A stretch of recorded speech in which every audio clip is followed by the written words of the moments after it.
મને યાદ છે કે સયાજીગંજ વિધાનસભાની અંદર આપણે દર 1 મહિનો થાય ને એટલે આપણે ખાતમુહૂર્ત રાખતા હોઈએ છીએ અને મારી ગ્રાન્ટમાંથી ઢગલો ખાતમુહૂર્ત આપણે કર્યા પણ છે. આજે વડુ 37 કામો, પણ આના માટે જો સાચી ક્રેડિટ આપું ને તો અહીંયા બેઠેલા કોર્પોરેટરો, અમારી સંગઠનની ટીમ જે નાગરિકોને ઓફિસ સુધી લઈને આવે છે, એમનું કામ હોય છે એ દેખાડે છે અને અમે કામ કરવા માટે તમામ લોકો બંધાયેલા છે.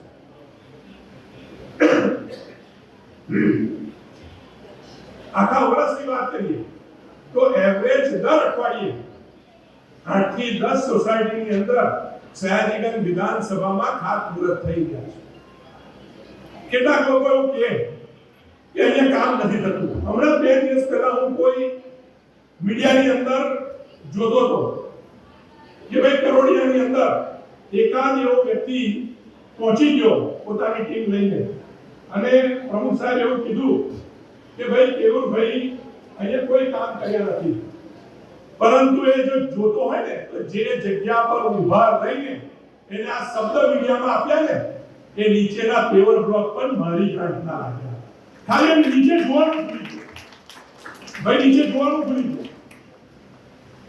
એનાથી વધારે આગળ એક સ્ટેટમેન્ટ એવું આપ્યું કે કરોડિયા અને ઉંડેરાના 15,000 વોટની ભારતીય જનતા પાર્ટીને કોઈને જરૂર નથી. ભાઈ કરોડિયા અને ઉંડેરા 5 વર્ષ પહેલા કોર્પોરેશનના સભામાં આવ્યું અને જ્યારે અમે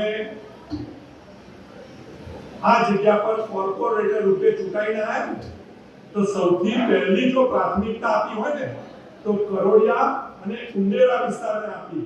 સૌથી વધારે રૂપિયાનો ખર્ચ જો વડોદરા મહાનગરપાલિકાએ વોર્ડ નંબર 8 અને 9 માં કર્યો હોય ને તો કરોડિયા અને ઉંડેરા વિસ્તારમાં કર્યો. આ 15,000 નાગરિકો માટે 100 કરોડના ખર્ચે ડ્રેનેજ લાઈન નખાઈ રહી છે.